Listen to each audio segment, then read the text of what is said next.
Comedy ആസ്വദിച്ചിരിക്കുന്ന അത്രയും സമയം നമുക്ക് ഭാവിയോ ഭൂതമോ ഒന്നുമില്ല, ഒൺലി വർത്തമാനം. അങ്ങനെ ഒരു 2.5 മണിക്കൂർ നിങ്ങൾക്ക് നിർത്താതെ ചിരിക്കണം എന്നുണ്ടെങ്കിൽ ബത്ലഹേം കുടുംബ യൂണിറ്റ് ഒരു മസ്റ്റ് വാച്ചാണ്. So welcome to a movie night date without Jaani. കഴിഞ്ഞ തവണത്തെ പോലെ തന്നെ ഇത്തവണയും റിസ്ക് എടുക്കണ്ടെന്ന് കരുതി ഞങ്ങൾ ജാനിനെ കൂട്ടി നേരെ വീട്ടിലേക്ക് പോയി. അവിടെ അവൾക്കൊരു ഡ്രസ് ട്രയൽ ഉണ്ടായിരുന്നു. സോ അതൊക്കെ കഴിഞ്ഞ് എൻ്റെ മാതാശ്രീയുടെ കയ്യിൽ അവളെ സേഫായിട്ട് ഏൽപ്പിച്ച ശേഷം ഞങ്ങൾ നേരെ ആശീർവാദിലോട്ട് വിട്ടു. ഹൗസ്ഫുൾ ആണെന്ന് നേരത്തെ അറിയാവുന്നതുകൊണ്ട് തന്നെ ഈ തിക്കും തിരക്കും കണ്ട് വലിയ ഞെട്ടലൊന്നും തോന്നിയില്ല.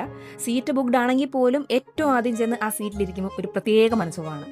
പിന്നെ സിനിമ സർവമായയ്ക്ക് ശേഷം അതേ എഫക്റ്റിൽ ഒരു അടിപൊളിപ്പടം, അതാണ് ബത്ലഹേം കുടുംബ യൂണിറ്റ്. ഒരു സീനിൽ ജസ്റ്റ് വന്നു പോയവർ പോലും ഇത്രയും കിടിലമാക്കിയൊരു ഫിലിം. അത്രയ്ക്ക് സൂപ്പറായിരുന്നു.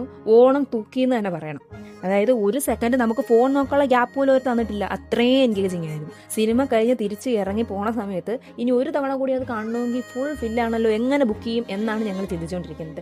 അത്രയ്ക്ക് എഫക്റ്റ് ആയിരുന്നു. സോ എല്ലാവരും പോയി കാണണം, മസ്റ്റ് വാച്ച് ആയിട്ടുള്ള ഫിലിമാണ്.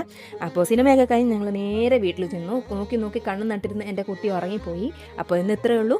Tata bye bye, see U.